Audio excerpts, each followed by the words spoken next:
एक जालिम ने आपका सरतन से जुदा किया। दुनिया समझ रही थी हुसैन खत्म हो गए, यजीदी ऐलान कर रहे थे हमने हुसैन को मार डाला, लेकिन कसम खुदा की जमीन करबला का जर्रा जर्रा क़यामत तक पुकारता रहेगा, तू जिंदा है वल्लाह, तू जिंदा है वल्लाह, मेरी चश्मे आलम से छूट जाने वाले।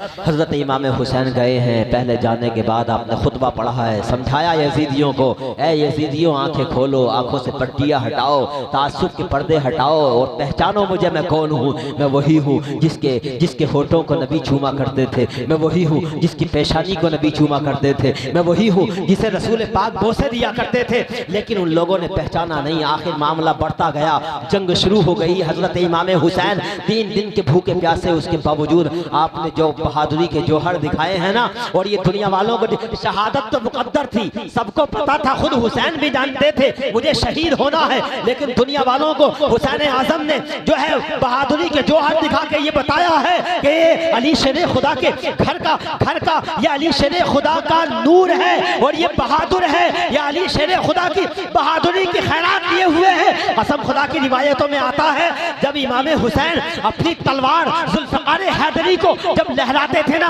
दाईं तरफ जाती थी तो दुश्मनों की गर्दनें गाजर मूली की तरह कटा करती थी, बाईं तरफ जाती थी तो गाजर मूली की तरह कटा करते थे। यहाँ तक कि हाल ये हो गया था, पहले तो एक एक आ रहा था और मरता और नारे जहन्नम होता चला जा रहा था। फिर जब देखा ना इब्ने ज़ियाद ने कि अगर एक एक बहादुर जाता रहा तो एक भी नहीं बच पाएगा, तो उसने सारी फौज को हुक्म दिया कि चारों तरफ से हमला किया जाए। अब चारों तरफ से तीर आने लगे, चारों तरफ से तलवारें आने लगी, अल्लाह अकबर, इतने तीर बरसे, इतनी तलवारें बरसी कि घोड़ा जो है वो बिल्कुल जख्मी हो गया। हजरत इमाम हुसैन के बदन मुबारक पर तलवारों के इतने 100 से भी ज्यादा जख्म तीरों तलवारों के थे आपके जिस्म पर। उसके बाद आप जमीन पर आए और जमीन पर आने के बाद अपना सर आपने सजदे में रखा। कसम खुदा की एक जालिम ने आपका सरतन से जुदा किया। दुनिया समझ रही थी हुसैन खत्म हो गए, यजीदी ऐलान कर रहे थे हमने हुसैन को मार डाला, लेकिन कसम खुदा की जमीन करबला का जर्रा जर्रा क़यामत तक पुकारता रहेगा, तू जिंदा है वल्लाह, तू जिंदा है वल्लाह, मेरी चश्मे आलम से छूट जाने वाले।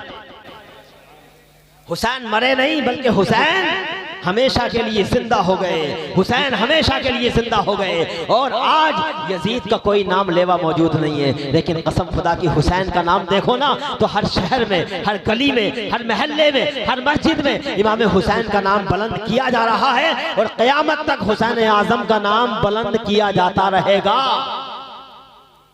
इमाम हुसैन प्यासे शहीद हुए। अच्छा एक बात और बता दूं आखिर में, इमाम हुसैन, बहुत से लोग ये भी कहते हैं कि तुम कहते हो हुजूर को अल्लाह ने इख्तियार अता फरमाया, तो जब हुजूर को इतना इख्तियार था तो उन्होंने अपने नवासे को बचाया क्यों नहीं? क्या कहते हैं, अपने नवासे को बचाया क्यों नहीं? तो मैं कहता हूँ कि फिर तो ये एतराज अल्लाह ताला पर भी होगा, भाई हुजूर से ज्यादा इख्तियार तो अल्लाह को, तो फिर अल्लाह पे एतराज क्यों नहीं करते कि अल्लाह ने बचाया क्यों नहीं? अगर हुजूर चाहते तो बचा लेते, बचाया क्यों नहीं? इसकी वजह यह है कि अगर हुजूर चाहते तो बचा तो लेते और आपके मौजज़ात में एक मौजज़े का इजाफा हो जाता।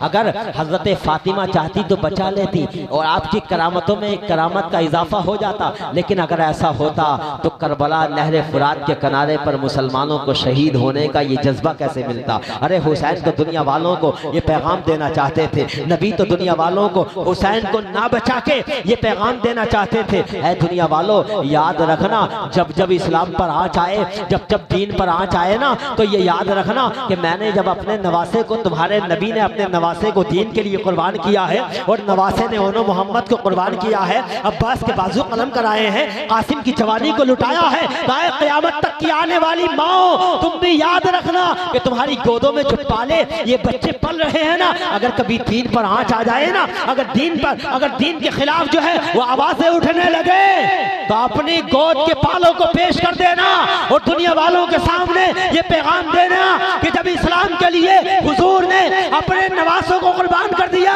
तो फिर हमारे बेटे और हमारी गोदों में पलने वाले ये परवरदा क्या है? अल्लाह की कसम हम करबला का ख्याल करके दीन के लिए अपने बेटों को कुर्बान करेंगे, अपने भाइयों को कुर्बान करेंगे और अपने भतीजों को कुर्बान करेंगे, ताकि हुसैन आजम की याद क़यामत तक बाकी रहे और हुजूर का दीन बाकी रहे।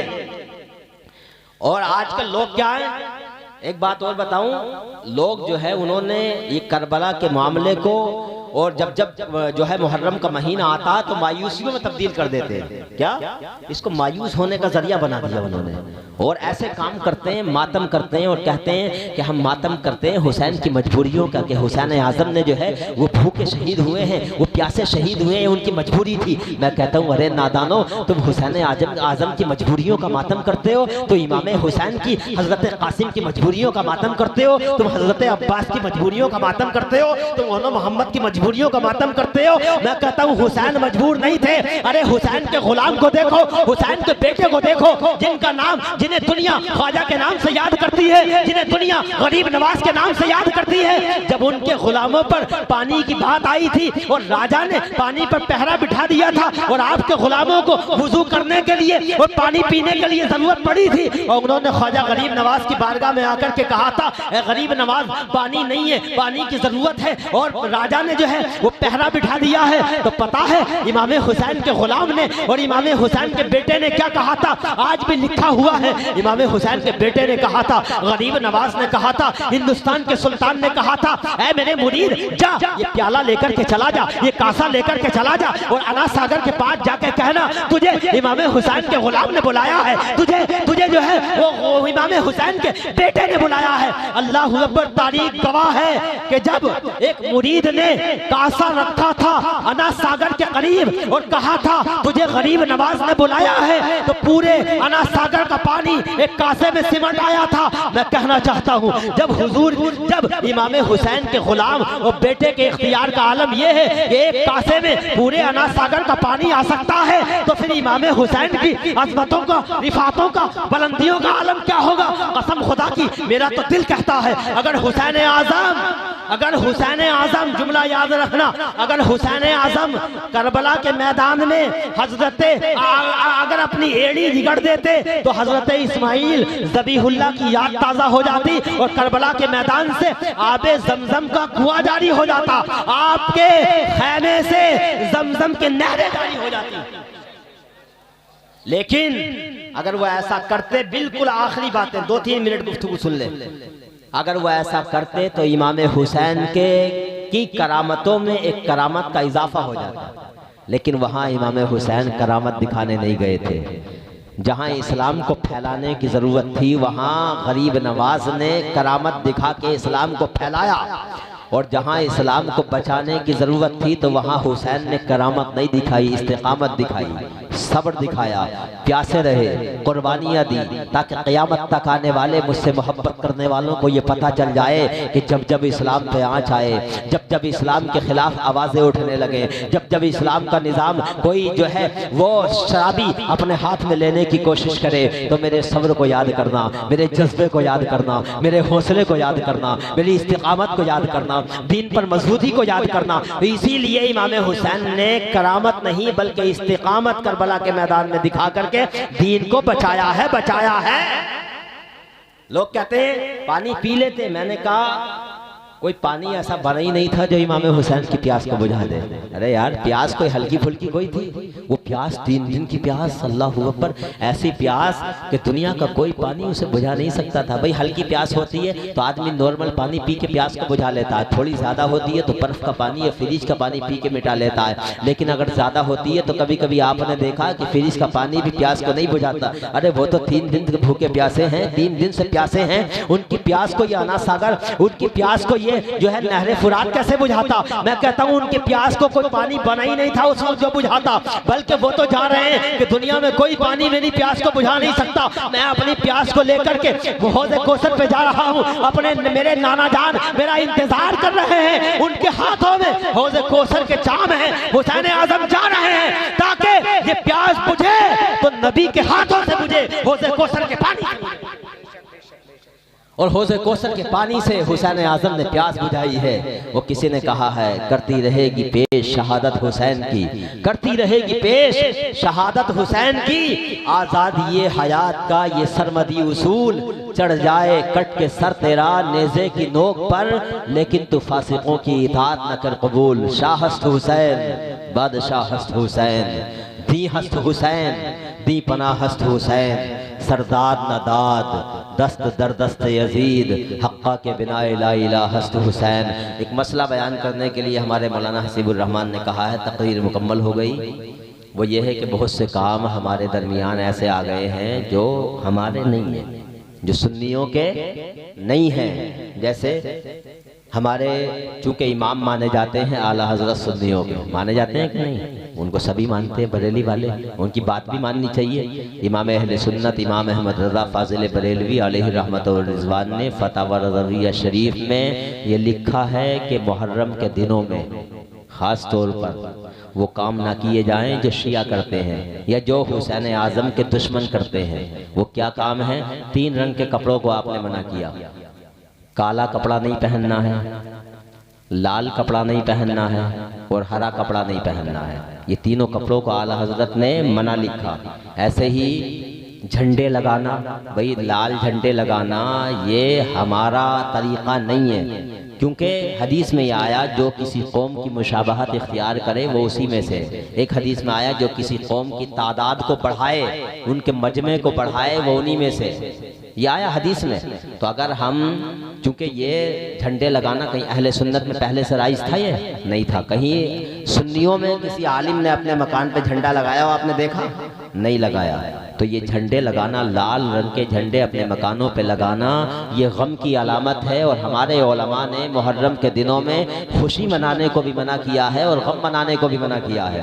गम इसलिए मनाने को मना किया है कि गम मनाओगे तो ये जो हौसले की तारीख है, ये जो हौसले की और बहादुरी की तारीख है, ये मायूसियों में तब्दील हो जाएगी। अगर हाँ इमाम हुसैन के वाक़यात सुन के खुद ब खुद आंसू निकल आए तो कोई बात नहीं है। तो इन 3 रंगों का इस्तेमाल नहीं करना है। अपने मकानों पे ये लाल रंग के झंडे नहीं लगाने हैं, ये काले रंग के झंडे नहीं लगाने हैं। ये अहले सुन्नत का शियार बिल्कुल नहीं है। पहली बात तो झंडा लगाया ही नहीं जाए, इसलिए कि झंडा जो लगाया जाता है वो आमतौर से खुशी के मौके पे लगाया जाता है और हमारा मौके भी यहाँ खुशी मनाने का नहीं है, न गम मनाने का न खुशी मनाने का। ऐसे ही बहुत से लोग जो है वो फ़कीर बनाते हैं इमाम हुसैन का। ये फ़कीर बनाना तमाम उलमाए अहले सुन्नत ने लिखा, ये बिल्कुल जायज़ नहीं है, जहालत है बिल्कुल। इस तरह का कोई भी काम ना किया जाए। ऐसे ही हमारे घरों में जो है वो पुताई नहीं होगी, घर में जो है चूल्हा नहीं पुतेगा, घर में जो है वो गोश्त नहीं बनेगा और 10 मुहर्रम को जो है वो खाना नहीं बनेगा। ये जितनी बातें हैं ना, ये सब जहालत की बातें हैं, शरीयत से इनका कोई मतलब नहीं है। खुद आला हज़रत इमाम अहले सुन्नत ने अपनी फतवा रज़विया में इन सब चीज़ों को लिखा है। अल्लाह ताला हम सबको अमल की तौफीक अता फरमाए। और बेकल बलरामपुरी ने यूं कहा, कलमे तौहीद है तेरी शहादत है हुसैन, कलमे तौहीद है तेरी शहादत है हुसैन, तू न होता तो न रह जाती सदाकत है हुसैन। कलमे तौहीद है तेरी शहादत है हुसैन, तू न होता तो न रह जाती सदाकत है हुसैन। और तेरी कुर्बानी ने जिंदा कर दिया इस्लाम को, तेरी कुर्बानी ने जिंदा कर दिया इस्लाम को, वो रहेगा ताबत तेरी बदौलत है हुसैन। और आगे कहते हैं, तालिबाने मंजिल अमनो सुकून के वास्ते, तालिबाने मंजिले अमनो सुकून के वास्ते तेरी कुर्बानी हुई शमए हिदायत है हुसैन। तालिबाने मंजिले अमनो सुकून के वास्ते तेरी कुर्बानी हुई शमए हिदायत है हुसैन। और कहते हैं, एहतमाल आने का है फिर से यजीदियत का दौर, एहतमाल आने का है फिर से यजीदियत का दौर, फिर जहाने नो को है तेरी जरूरत है हुसैन।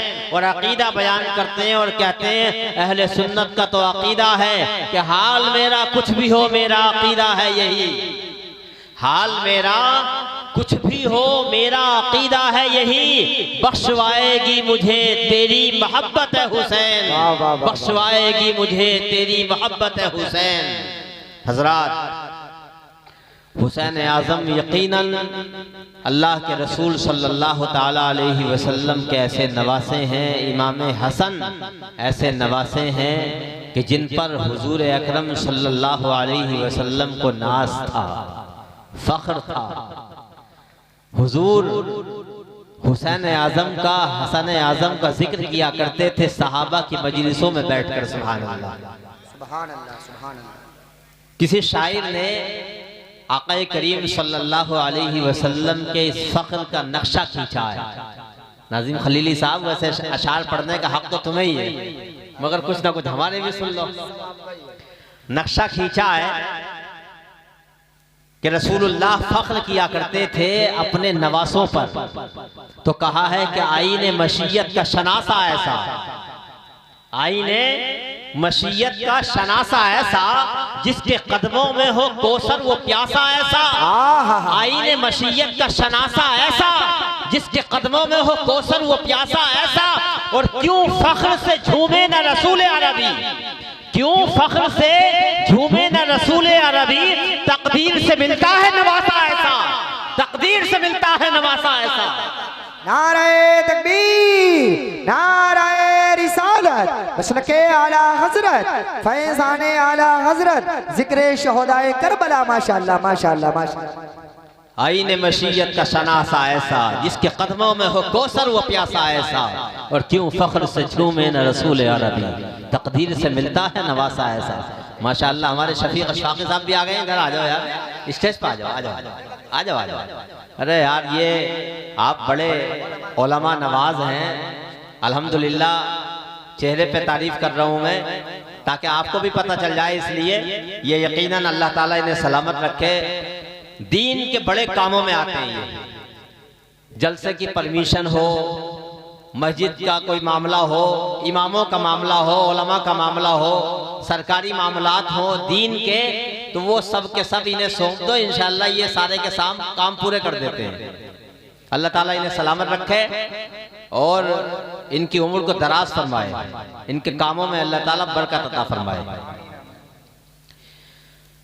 तो हजरात, आज का दिन बड़ा अजीम है तारीख़ी एतबार से। ये मुहर्रम का महीना, इसकी अजमतें बड़ी ज़्यादा हैं मुहर्रम के महीने की। और सिर्फ इसीलिए नहीं कि इसका ताल्लुक़ करबला से है, बल्कि ये जो महीना है इसका ताल्लुक़, इसकी अजमत का ताल्लुक़ बड़ी पहले से है। हज़रत आदम अलैहिस्सलातु वस्सलाम जो पैदा हुए, यानी हज़रत आदम अलैहिस्सलातु वस्सलाम की जो तौबा कबूल हुई थी वो भी इसी महीने में हुई थी। यानी कायनात की इब्तिदा हुई है, दुनिया की इब्तिदा। सबसे पहले इंसान, सबसे पहले पैगंबर हज़रत आदम, उनकी तौबा कबूल हो रही है तो मुहर्रम के महीने में हो रही है। अल्लाह ताला ने हज़रत मूसा अलैहिस्सलातु वस्सलाम को फ़िरऔनियों पर फतह अता फरमाई और फ़िरऔनियों को समंदर की लहरों में डुबाया, तो यही महीना था। अल्लाह तबारक व तआला ने हज़रत यूनुस अलैहिस्सलाम को मछली के पेट से निकाला, तो यही महीना था। अल्लाह ताला ने हज़रत नूह अलैहिस्सलाम की कश्ती को जोदी पहाड़ पर लगाया, तो यही महीना था। इस महीने में बड़े अजीब व गरीब काम हुए हैं। ये पता ये चला कि इस महीने की अजमत जो है वो शुरू से रही है। और मैं इसी हवाले से चंद बातें आप हजरात के सामने गोश गुजार करूंगा। लेकिन इस महीने को जो सबसे ज्यादा शोहरत मिली है वो करबला वालों के सदक़े में मिली है, और करबला वालों की निस्बत से मिली है, और नवासाए रसूल की निस्बत से मिली है। मैं इसी निस्बत को आज बयान करूंगा। मैंने आयत करीमा पढ़ी थी, क़द जाअकुम मिनल्लाहि नूरुन व किताबुम मुबीन, तहक़ीक़ के आ गया तुम्हारे पास अल्लाह का नूर, अल्लाह की जानिब से नूर और रोशन किताब। इस आयत करीमा में मुफस्सिरीन फरमाते हैं कि नूर से मुराद आक़ा करीम सल्लल्लाहु तआला अलैहि वसल्लम की ज़ात गिरामी है, और किताब से मुराद कुरान करीम है। अल्लाह तबारक व तआला ने हुजूर को नूर फरमाया। क्या फरमाया? नूर फरमाया। नूर कौन होता है? नूर वो होता है जो खुद भी रोशन हो, दूसरों को रोशन और चमकदार बना दे। मसलन ये बल्ब जल रहा है, ये लाइट जल रही है, ये नूर है, खुद भी रोशन है और पूरे मैदान को रोशन बना रही है। आपके अंधेरे कमरे में बल्ब जलता है, खुद भी रोशन होता है, पूरे कमरे को रोशन कर देता है। ये आसमान पर चमकने वाला सूरज, ये नूर है, जब अपनी किरणों को जमीन पर डालता है तो पूरी जमीन रोशन हो जाती है। ये चांद नूर है, ये चांद जब अपनी किरणों को तारीक रात पर डालता है तो पूरी तारीक रात जो है वो रोशन रोशन नजर आती है। पता चला नूर खुद भी रोशन होता है और दूसरों को रोशन और चमकदार बना देता है।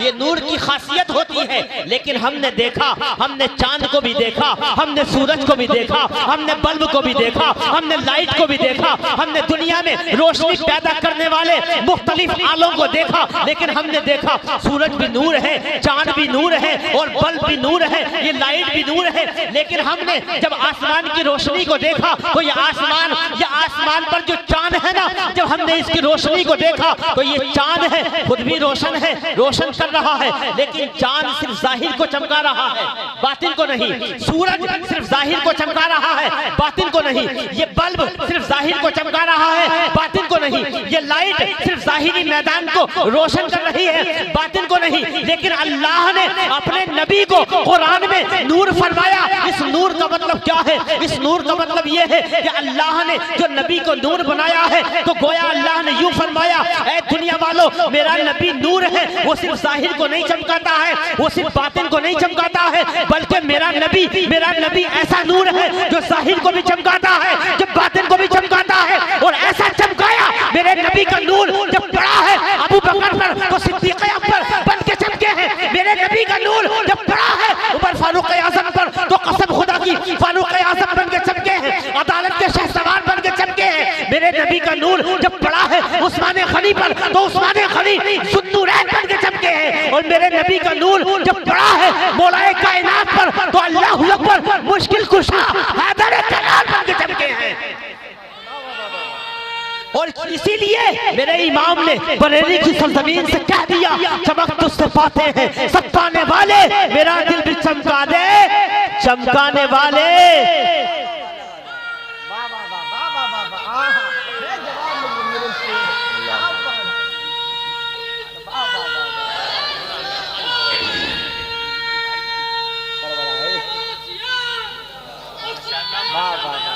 अरे बाबा, अल्लाह हाजी भी बना दे। वाह वाह वाह, क्या बात है, माशाअल्लाह। किसी की तरह, अरे हुआ ना कोई जहां में मेरे नबी की तरह। वाह वाह वाह वाह, क्या बात है। मेरे इमाम अहमद रजा की भी बात क्या है, कमाल है। चमक तुझसे पाते हैं सब पाने वाले, मेरा दिल भी चमका दे चमकाने वाले। और बरसता नहीं देख कर अब्र रहमत, बदों पर भी बरसा दे बरसाने वाले। अल्लाह अल्लाह। तो मैंने क्या बताया आपको? मैंने बताया कि ये सारी चीजें जाहिर को चमकाती हैं। मेरे नबी का नूर ऐसा है जो जाहिर को भी चमकाता है, बातिन को भी चमकाता है। अब जरा समझो, मेरे नबी के नूर के छींटे जहां जहां पड़े चमकते चले गए। और जो मेरे नबी के नूर की गोद में खेलकर बड़े हुए, मेरे नबी के नूर की गोद में खेलकर बड़े हुए, ये कौन है? ये इमाम हुसैन है। ये कौन है? ये इमाम हसन है। ये कौन है? ये नवासे रसूल है। ये कौन है जिन पर मोहब्बत की तारीफ कामिल हो जाती है? ये कौन है? ये वो है कि जिनके इश्क को देखा था किसी ने, जिनकी मोहब्बत को देखा था किसी ने, और जिनकी अल्लाह की राह में कुर्बानियों को देखा था किसी शायर ने। तो यूं कहा था, लब पर है जिक्र सिबते पैगंबर ये इश्क है। लब पर है जिक्र सिबते, लब कहते हैं होठों को और सिब्त कहते हैं नवासे को। और मेरे हुसैन का लक़ब है नवासे रसूल, मेरे हुसैन का लक़ब है सिबते रसूल, रेहानतुर रसूल। तो शायर कहता है, लब पर है जिक्र सिबते पैगंबर ये इश्क है, वाबस्ता है उन्हीं से मुक़द्दर ये इश्क है। और दीने मोहम्मदी को बचाने के वास्ते कुर्बान हो गए 72 ये इश्क है। सुभान अल्लाह माशाअल्लाह माशाअल्लाह। तो जो मेरे नबी के नूर की गोद में खेलकर बड़े हुए, कौन? इमाम हुसैन, इमाम हसन, अल्लाह अकबर। ये तो ऐसे चमके हैं, ऐसे चमके हैं, ऐसे चमके हैं कि अपने तो अपने अगयार की आंखें भी उनकी चमक से चकाचौंध होती चली गई हैं। और ऐसे चमके कि पैदा हुए हैं ना, आक़ा करीम सल्लल्लाहु ताला अलैहि वसल्लम की गोद में आए हैं, आंखों से आंखें मिली हैं, निगाहों से निगाहें मिली है, प्यार बढ़ता गया है, मोहब्बत बढ़ती गई है, उल्फत बढ़ती गई है। मेरे नबी ने कानों पे जो है अपना मुंह रखा है और अजान पड़ी है हुसैन के कानों में, अजान पड़ी है हुसैन के कानों में, अजान पड़ी है हसन के कानों में। और जब हुसैन के कानों में अजान पड़ी है ना, तो ज़बाने हाल से मेरे नबी ने कहा है, ऐ हुसैन, ऐ मेरे नवासे, ऐ मेरे लखते जिगर, ऐ मेरे बेटे, तेरे कानों में जो आवाज जा रही है ना, ये किसी और की आवाज नहीं है, ये तेरे नाना की आवाज है, ये मुस्तफा की आवाज है, ये सारी कायनात के मरकज़े अकीदत की आवाज है, ये सारी कायनात के मुख्तार की आवाज है। इस आवाज की लाज रखना। तो नवासा हुसैन ने, तो प्यारे हुसैन ने ज़बाने हाल से कहा है, या रसूल अल्लाह, ऐ मेरे नाना जान, अगर आवाज तुम्हारी है, अगर आवाज नाना की है, अगर आवाज रसूल आजम की है, तो ये कान हुसैन के हैं, ये कान हुसैन के हैं। ऐ मेरे नाना, अगर आवाज आपकी है तो कान हुसैन के हैं। देखना, लोग तो घरों में कुरान पढ़ते हैं, लोग तो मस्जिदों में कुरान पढ़ते हैं, लोग तो मुसल्लों पे कुरान पढ़ते हैं, लोग तो तरावी में कुरान पढ़ते हैं। ऐ नाना जान, अगर वक्त आया तो ये तुम्हारा नवासा हुसैन कसम खुदा की नेज़े पर चढ़ के भी कुरान पढ़ता नजर आएगा, नेज़े पे चढ़कर कुरान पढ़ता नजर आएगा। अल्लाहु अकबर। तो ये हुसैन है, ये इमाम हुसैन है, ये नवासाए रसूल है। कसम खुदा की हुसैन वो है जिनका नाम क़यामत तक जिंदा रहेगा। कब तक जिंदा रहेगा? क़यामत तक जिंदा रहेगा।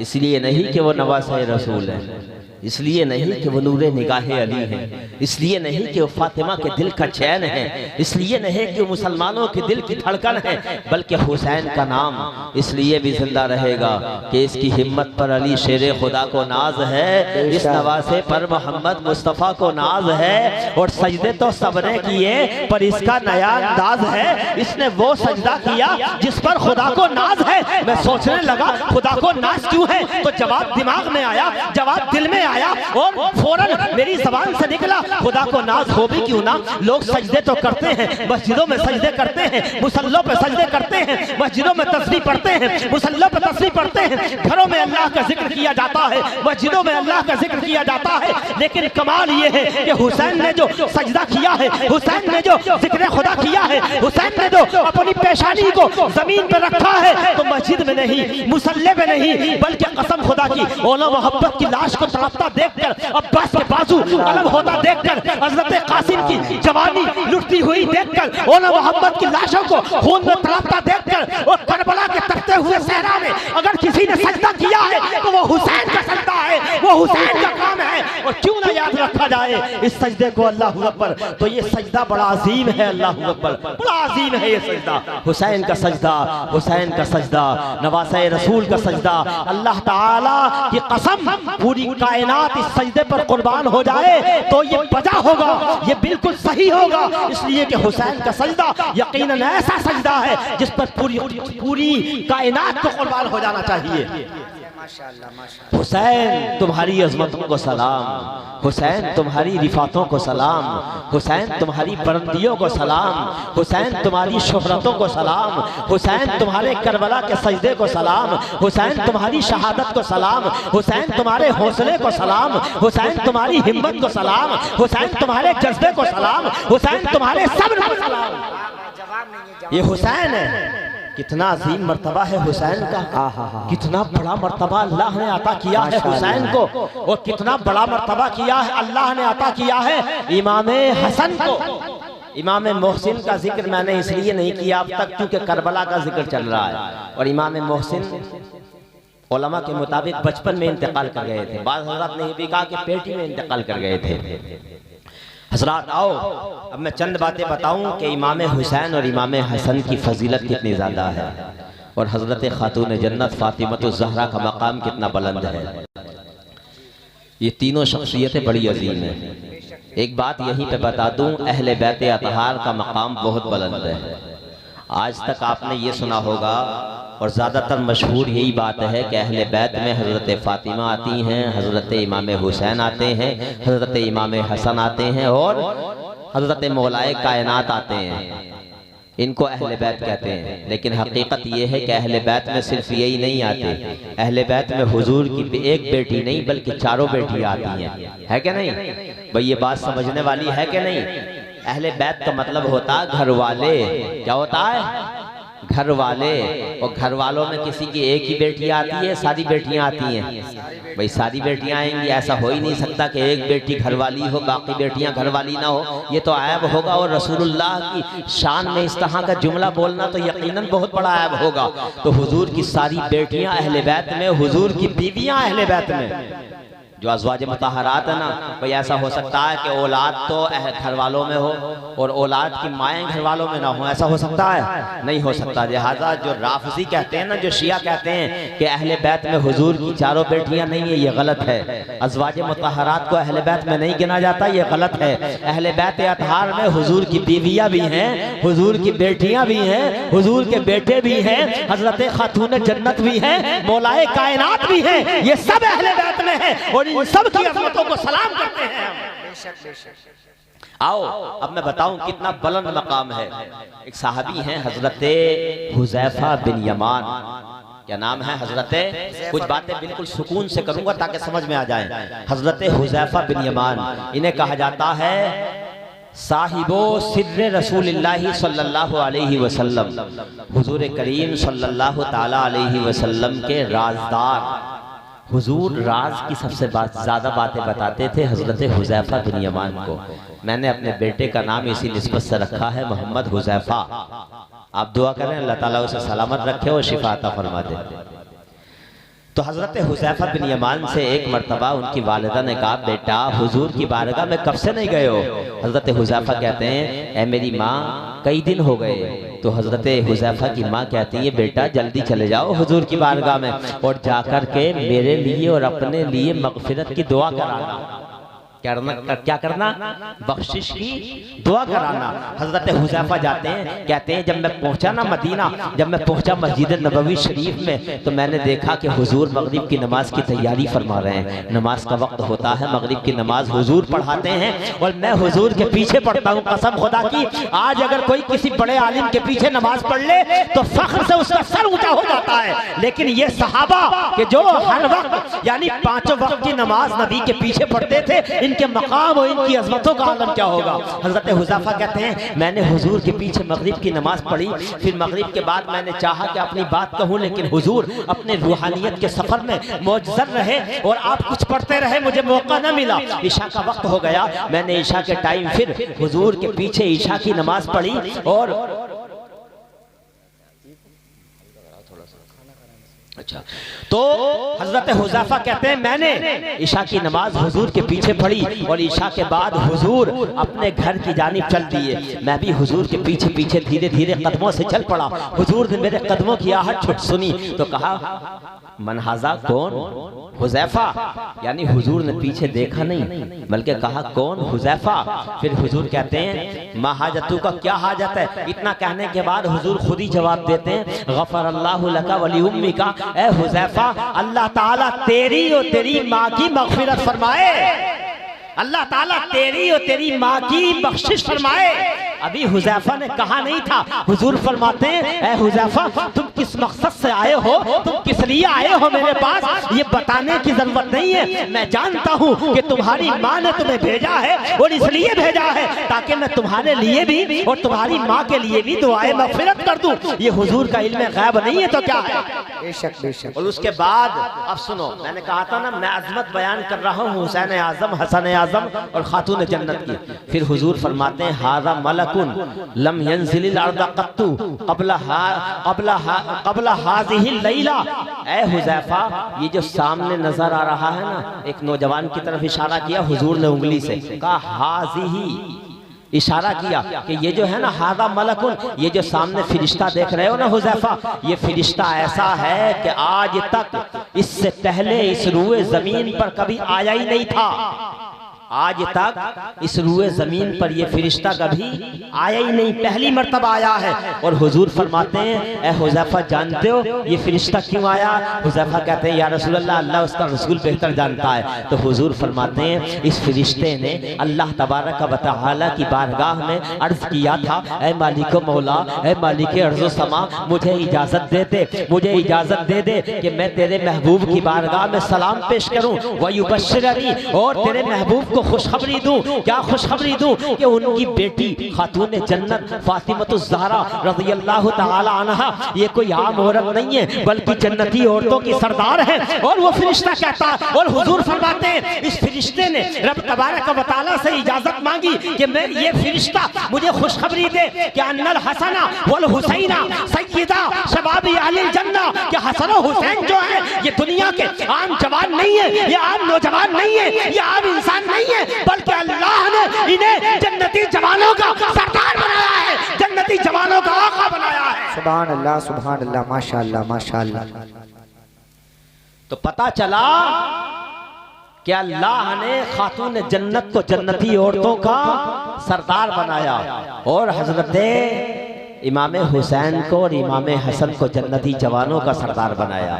कुछ लोग कहते हैं, एक साहब कहने लगे मौलाना ये इतनी लाइटिंग की जरूरत क्या है जलसे में, और ये हुजूर का जिक्र करने के लिए तमाम शामियाने क्यों लगा रखे हैं, इतनी रोशनी क्यों कर रखी है, इस एहतमाम की जरूरत क्या है? अरे हुजूर का जिक्र करना था सादे अंदाज में कर देते। मैंने कहा अरे सुन, क्या तूने हदीस नहीं सुनी ये वाली जो हुसैन के बारे में है, जो हसन के बारे में है, जो फातिमा के बारे में, कि अल्लाह ने हुसैन का जिक्र करने के लिए, हसन का जिक्र करने के लिए, फातिमा का जिक्र करने के लिए ऐसे फरिश्ते को जमीन पर भेजा जो इससे पहले कभी आया ही नहीं था।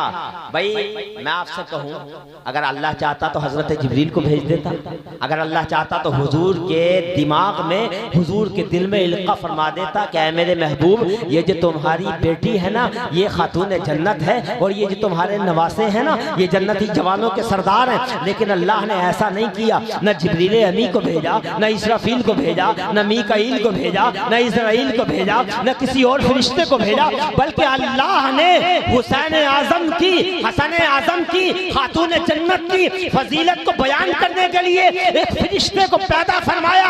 और वो जमीन पर जब वो पहली मर्तबा आया तो उसने इन तीनों की फजीलत को हुजूर के सामने बयान फरमाया। पता चला कि बड़ों का जिक्र करने के लिए एहतमाम करना ये अल्लाह तबारक व तआला की सुन्नत है, ये अल्लाह ताला का तरीका है। लिहाजा जलसे में लाइटिंग करना, जलसे को खूबसूरत बनाना, ये किसकी सुन्नत हुई? यानी एहतमाम करना ये अल्लाह की सुन्नत हुई। मेरे अजीज, तो हुसैन आजम का मकाम बहुत बुलंद है। कितना बुलंद है? कुछ लोग कहते हैं कि सहाबा में और अहले बैत में बनती नहीं थी। क्या कहते हैं? सहाबा में और अहले बैत में बनती नहीं थी। और हजरत उमर को अलग पेश करते हैं, हजरत हुसैन को अलग पेश करते हैं। हम कहते हैं ये अलग अलग नहीं है। अरे इन सब के दिलों में एक दूसरे की मोहब्बत मौजूद थी, इन सब के दिलों में एक दूसरे की मोहब्बत जलवगर थी। आओ मैं सुनाऊं आपको कि सहाबा अहले बैत से कितनी मोहब्बत करते थे, इमाम हुसैन से कितनी मोहब्बत करते थे। ये हजरत उमर फारूक आजम है, दरबार लगा है उमर फारूक आजम का। कौन उमर? वो उमर कि जिनके रास्ते में शैतान आ जाता ना और देख लेता उमर आ रहे हैं तो रास्ता चेंज कर दिया करता था, वो उमर फारूक आजम है। अल्लाहू अकबर। दरबार लगा है, माले गनीमत तकसीम हो रहा है, इमाम हुसैन भी आ गए हैं हजरत उमर की बारगाह में, और आने के बाद उनको भी माले गनीमत तकसीम किया जा रहा है। हजरत उमर कहते हैं ए हुसैन, ए हसन, तुम जितना चाहो ले जाओ। क्या कहते हैं? तुम जितना चाहो ले जाओ। कोई पास में बैठा हुआ था, उसने कहा ए उमर फारूक आजम, सब दे दोगे? क्या कहा? सब दे दोगे? तो हजरत उमर फारूक आजम के चेहरे का रंग बदल गया और जलाल आ गया, और आपने अपना हाथ उठाया, उठाने के बाद सर पर रखा, और सर पर रखने के बाद अपने अमामा शरीफ को उतारा और जमीन पर रख दिया। और उमर फारूक आजम ने जो कहा था ना, कसम खुदा की, आज भी हदीस की किताबों में सुनहरे लफ्जों से लिखा हुआ है। हजरत उमर फारूक आजम कहते हैं ए पूछने वाले, ये कहने वाले कि सब दे दोगे? अरे सुन, ये जो सर पे बाल उग रहे है ना, ये इन्हीं के नाना जान का सदका है। सदका इन्हीं के नाना जान का सदका है ये बाल जो सर पे उग रहे हैं। कौन फरमा रहे हैं? हजरत उमर फारूक आजम। और आओ हजरत अबू बकर की मोहब्बत बताऊं, वो इन नवासों से कितनी मोहब्बत करते हैं। हजरत मौलाए कायनात हैं, हजरत अबू बकर सिद्दीक हैं, दोनों दोस्त असर की नमाज पढ़ के आ रहे हैं और रास्ते में जब आए हैं ना तो देखा बच्चा हुसैन रास्ते में खेल रहा है, रास्ते में चलता हुआ आ रहा है। हजरत सिद्दीक अकबर ने, हजरत सिद्दीक अकबर ने, यारे गार ने, हुजूर के जानशीन ने जब हुसैन को, जब हसन को देखा, इमाम हसन को देखा तो आगे बढ़ते 33 कदमों से मौला अली को पीछे छोड़ देते और आगे बढ़ते और हजरत इमाम हसन को उठाते हैं और उठा करके कांधों पर रख लेते हैं और उन्हें बोसे देते हैं। मेरे अजीज, लोग कहते हैं मोहब्बत नहीं करते थे, पता है ये हदीस कहाँ आई है? ये हदीस कहाँ आई है? ये हदीस आई है बुखारी शरीफ में कि मैं कहता हूँ हजरत अबू बकर सिद्दीक के कई बेटे थे, लेकिन मैंने किसी भी किताब में, हो सकता है कहीं हो, लेकिन मैंने नहीं पढ़ा कि उन्होंने अपने किसी बेटे को इस अंदाज से उठा के अपने कांधों पे रखा हो। लेकिन मैंने जो हजरत अबू बकर को देखा है और बुखारी में देखा है तो ये देखा है कि उन्होंने अगर अपने हाथों से मोहब्बत के साथ किसी को उठाया है तो वो हुजूर के नवासे हजरत इमाम हसन है, और उठा के अगर किसी को अपने कांधों पे रखा है तो वो कोई और नहीं बल्कि वो हुजूर के नवासे इमाम हसन है, अहले बैत अतहार का एक चमकता हुआ सितारा है। हज़रात, बहुत अजीम मर्तबा है इन शख्सियतों का, और कितना अजीम मर्तबा है अभी थोड़ी देर और सुने आप। करबला के हवाले से मैं चंद बातें और बताऊं आपको, और करबला का बैकग्राउंड में बयान करूं आपसे कि करबला में जो वाकया, जो हादसा पेश आया, जो आज हम जिक्र कर रहे हैं इमाम हुसैन का, ये 1400 साल पहले पेश आया, जो बड़ा अजीम हादसा था, बहुत अजीम हादसा था, जिसे तारीख अपने अंदर हवादिस के नाम से याद करती है। तारीख जो है बड़े बड़े हादसे को, जो दुनिया में बड़े बड़े हादसात होते हैं, उन्हें अपने अंदर महफूज कर लेती है, छोटे छोटे वाकयात को नहीं। जैसे समंदर चल रहा है, नदियाँ बह रही हैं, तो तारीख इसे महफूज नहीं करती, लेकिन अगर समंदर में आग लग जाए तो ये वाकया तारीख में महफूज हो जाता है। ऐसे ही इस्लाम में बड़े बड़े वाकयात हुए, और भी बहुत सी जंगें हुई हैं, और जैसे जैसे वाकये से ज़माना गुजरता जाता है लोग भूल जाते हैं। वही वाकयात को भूल जाना वाकयात का मुकद्दर है। जैसे इस्लाम के अंदर बगदाद का सवाल, बगदाद एक मरतबा तबाह हुआ था। पता कैसे तबाह हुआ था? बगदाद की नालियों में खून की जगह पानी की जगह खून बह रहा था। इतना दर्दनाक वाकया था बगदाद के जवाल का कि हलाकू और चंगेज की फौजों ने लाशों के छट्टे लगा दिए थे। लेकिन जैसे जैसे वाकये से ज़माना गुजरता गया लोग भूल गए इस वाकये को, किसी को याद नहीं है। स्पेन की तबाही, स्पेन वो मुल्क है जहाँ मुसलमानों ने 700 साल या 750 साल हुकूमत की है, लेकिन जब स्पेन तबाह हुआ तो स्पेन के एक बड़े शहर गरनाता की मैदान में 4000 मुसलमानों के बच्चों को ईसाइयों ने घोड़ों से रोंद दिया, लाशें बिखर गई उनकी। इतना बड़ा हादसा था, लोग सालों सदियों तक इसका मातम करते रहे, इसकी याद मनाते रहे, लेकिन जैसे जैसे ज़माना गुजरता गया लोग भूल गए। तो बड़े वाकयात ऐसे हुए हैं जहाँ नेज़ों पे उठाया जाता है किसी मजलूम को, गर्दनों को काट दिया जाता है उनकी, और बड़े जुल्म किए जाते हैं, लेकिन लोग भूल जाते हैं वाकयात को।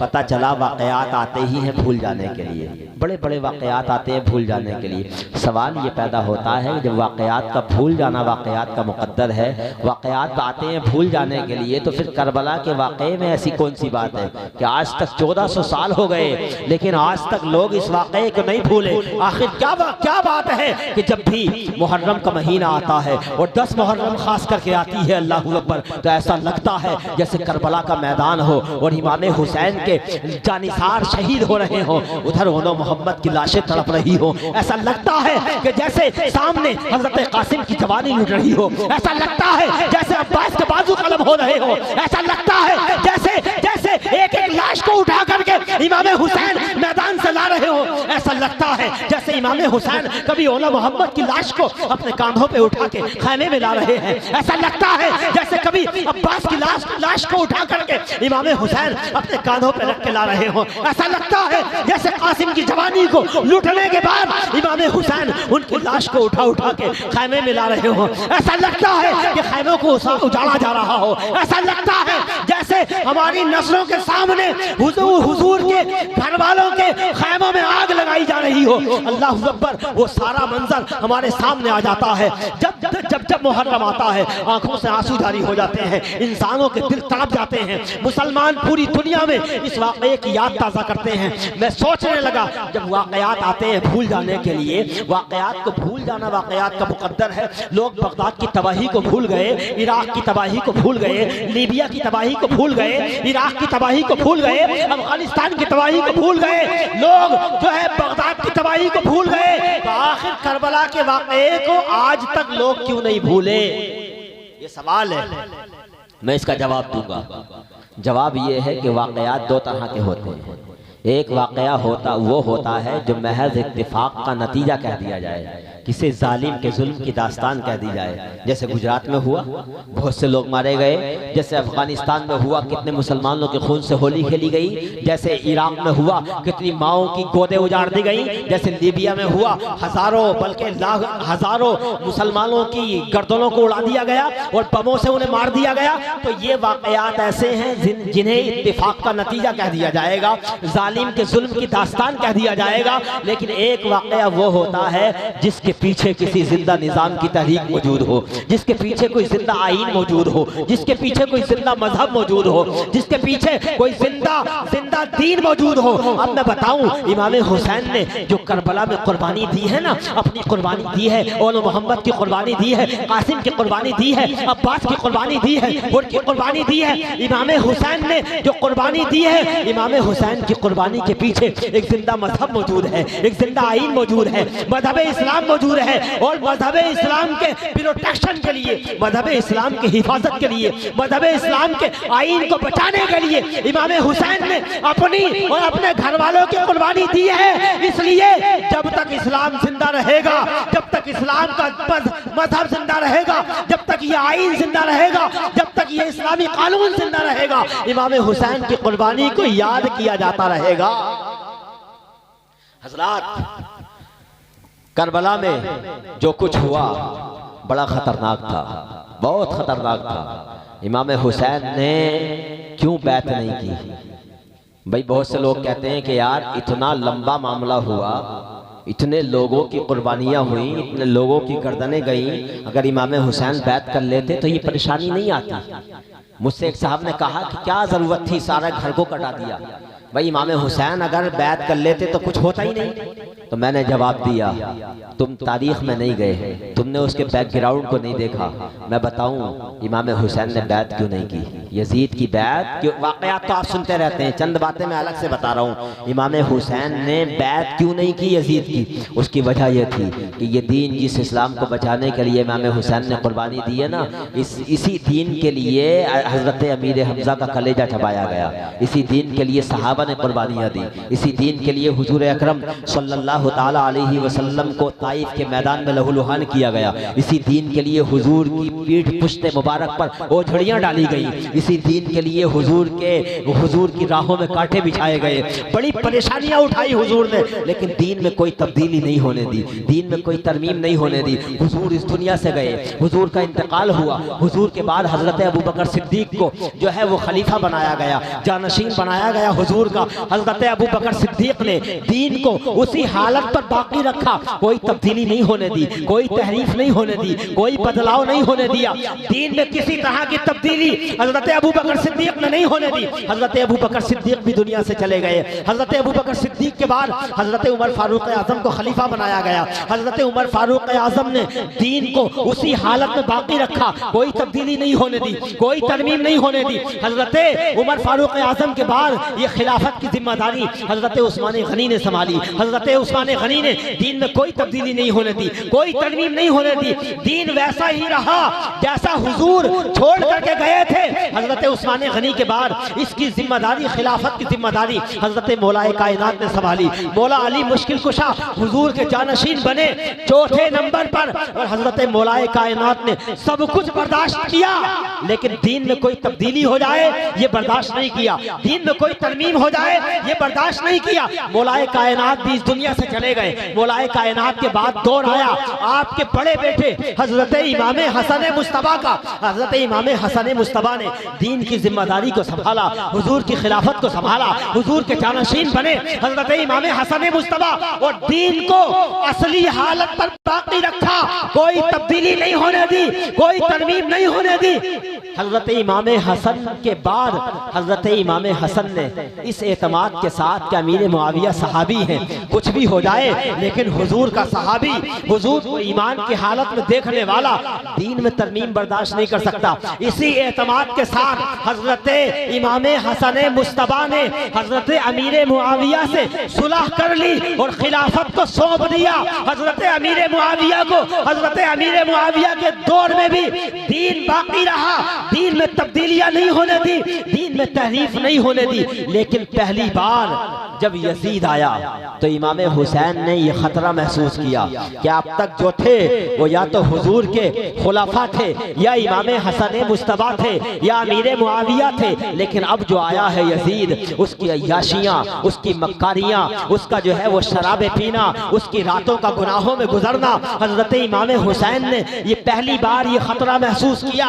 अगर दीन का मामला यजीद के हाथ में चला गया, अगर दीन के उमूर यजीद के हाथ में चले गए, अगर उसे मुसलमानों का खलीफा बना दिया गया, अगर उसे अमीरुल मोमिनीन बना दिया गया, तो कहीं ऐसा ना हो दीन में तहरीफ के दरवाजे खुल जाएं, कहीं ऐसा ना हो कि वो दीन जो हजरत अबू बकर सिद्दीक के दौर में महफूज रहा, उमर के दौर में महफूज रहा, उस्मान के दौर में महफूज रहा, मौला अली के दौर में महफूज रहा, वो दीन जो हसन मुस्तफा के दौर में महफूज रहा, वो दीन जो अमीर मुआविया के दौर में महफूज रहा, कहीं ऐसा ना हो उस दीन में तब्दीलियां हो जाए, कहीं ऐसा ना हो कि उसमें तरमीम हो जाए, कहीं ऐसा ना हो कि माओ के साथ निकाह को जायज करार दे दिया जाए। इसलिए इमाम हुसैन ने फैसला किया कि गर्दन तो जीत दी जा सकती है, सर तो दिया जा सकता है, मगर रसूलुल्लाह का नुमाइंदा हाथ नहीं दिया जा सकता, बैअत नहीं की जा सकती। इसलिए कि हुसैन का हाथ कोई आम हाथ नहीं है, बल्कि ये हाथ जो है वो रसूलुल्लाह का नुमाइंदा है। हुसैन आजम का हाथ हजरत सिद्दीक अकबर का नुमाइंदा है, हुसैन आजम का हाथ हजरत उमर फारूक आजम का नुमाइंदा है, हुसैन आजम का हाथ हजरत मौलाए कायनात का, हजरत उस्मान गनी का नुमाइंदा है, ये हाथ हजरत हसन मुस्तफा का नुमाइंदा है। बल्कि यूं कहो कि हुसैन आजम का हाथ पूरे इस्लाम का नुमाइंदा है। भला वो कैसे बर्दाश्त कर सकते थे कि जो हाथ इस्लाम का नुमाइंदा हो वो यजीद के हाथ में चला जाए। इसलिए यजीद भी जानता था, यजीद भी जानता था कि दुनिया मेरे हाथ पर बैत कर ले, अगर हुसैन ने नहीं की तो कोई मुझे खलीफा नहीं मानेगा, मुझे बादशाह तो मान लेगा, लेकिन अमीरुल मोमिनीन कोई नहीं मानेगा। इसलिए सबसे पहले उसने यही कोशिश की कि हुसैन का हाथ लिया जाए, हुसैन के मुसल्ले पे खड़ा हुआ जाए।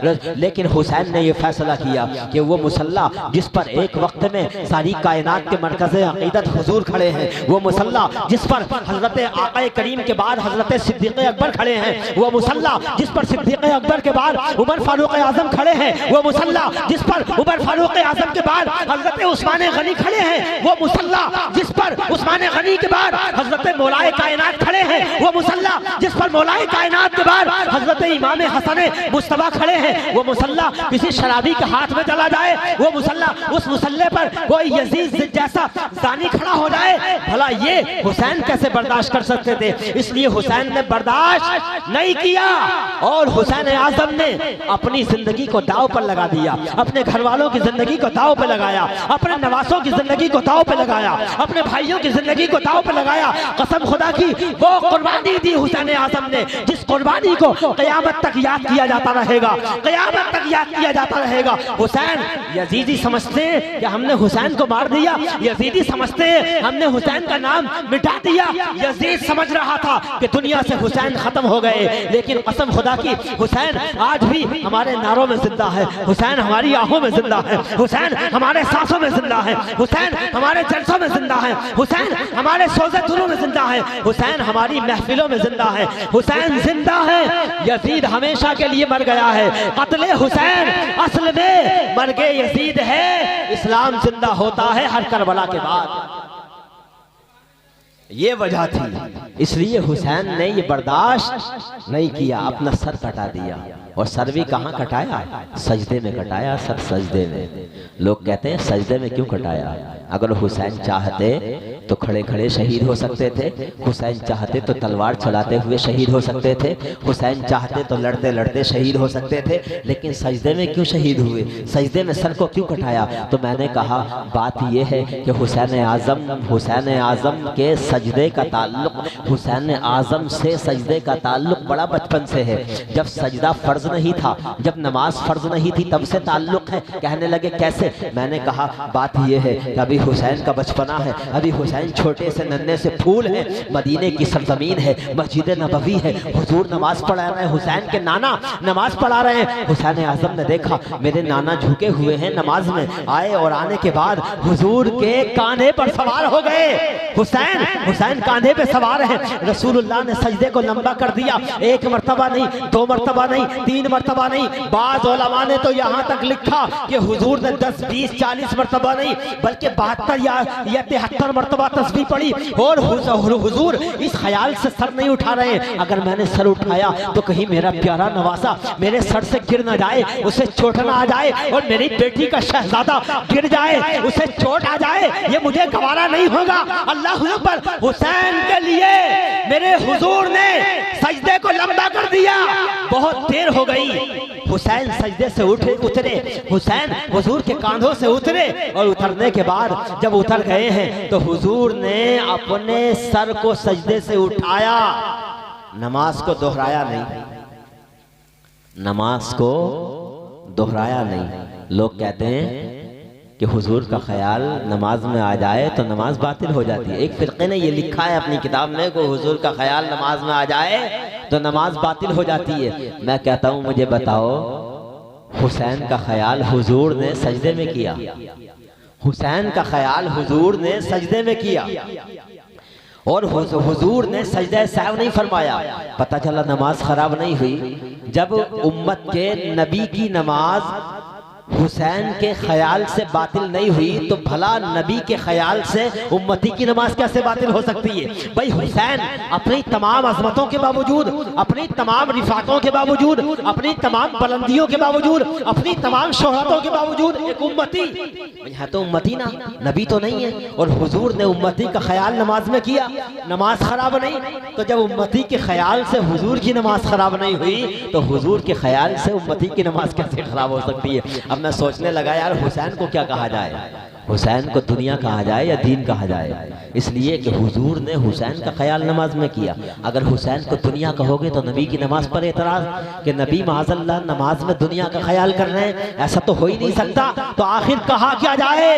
तो एक शायर ने कहा कि क्या कहा जाए, पूछते हो? यूं कहा जाए, शाहस्त हुसैन, बादशाह हस्त हुसैन, दी हस्त हुसैन, दी पना हस्त हुसैन, सरदाद न दाद, दस्त दर दस्ते अजीद, हक्का के बनाए लाइला हस्त हुसैन। हुसैन दीन है, हुसैन दीन की पनाह है, हुसैन ला इलाहा इल्लल्लाह की बुनियाद है।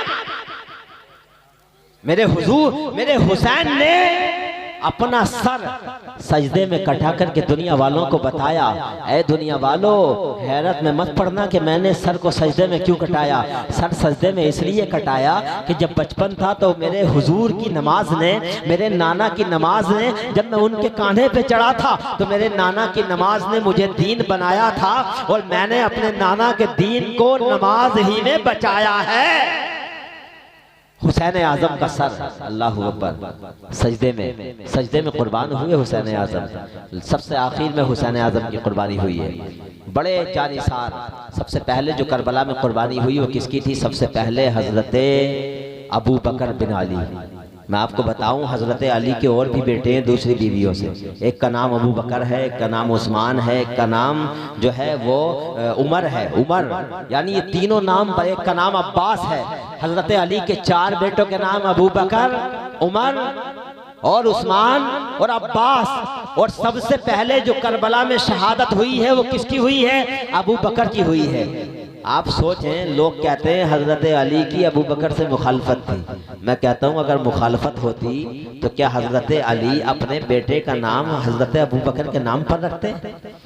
भैया, आदमी किसी के नाम पर नाम इसलिए रखता है कि उससे मोहब्बत होती है। हम अपने बेटे का नाम मोहम्मद रखते हैं इसलिए कि हुजूर से मोहब्बत है। हम अपने बेटे का नाम हुसैन रखते हैं इसलिए कि करबला वाले से मोहब्बत है। हम अपने बेटे का नाम हसन रखते हैं इसलिए कि हुजूर के नवासे से मोहब्बत है। हम अपने बेटे का नाम जो है वो अपने बेटे का नाम अब्दुल कादिर रखते हैं इसलिए कि बगदाद वाले से मोहब्बत है। हम अपने बेटे का नाम अहमद रजा रखते हैं इसलिए कि बरेली वाले से मोहब्बत है। हजरत अली ने अपने बेटे का नाम अबू बकर रखा है इसलिए कि अबू बकर से मोहब्बत है। अपने बेटे का नाम उमर रखा है इसलिए कि मौलाए कायनात को उमर से मोहब्बत है। अपने बेटे का नाम उस्मान रखा है इसलिए कि हजरत अली को हजरत उस्मान गनी से मोहब्बत है। अपने बेटे का नाम अब्बास रखा है इसलिए कि हजरत अब्बास से मोहब्बत है हजरत मौलाए कायनात को। लिहाजा जो लोग इन्हें अलग अलग करने की कोशिश करते हैं वो कभी नहीं कर पाएंगे, इसलिए कि ऐसे दोस्त हैं कि कायनात में इनकी तरह कोई दूसरा साथी पैदा नहीं हुआ,